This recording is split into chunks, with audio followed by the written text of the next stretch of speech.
നിശബ്ദമായി ലോകത്തിൽ കാത്തിരിക്കേനെ നിന്റെ തിരുവടി നന്മയാൽ നീ നിറയ്ക്കണം.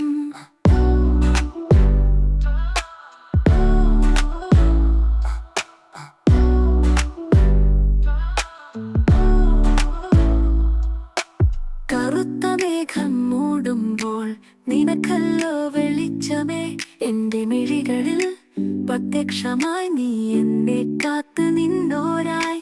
കണ്ണാ നീ എന്നെ കാക്കണം, കരുണ നിറച്ച നിൻ പുണ്യം.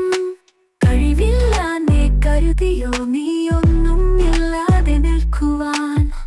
മിഴികൂട്ടുമ്പോൾ ഞാൻ കേൾക്കും നിന്റെ മധുര സംഗീതം. കരളിൽ നിറയ്ക്കും നിന്റെ കരുണ, എന്നെ ഉയർത്താൻ മധുര കാതലം.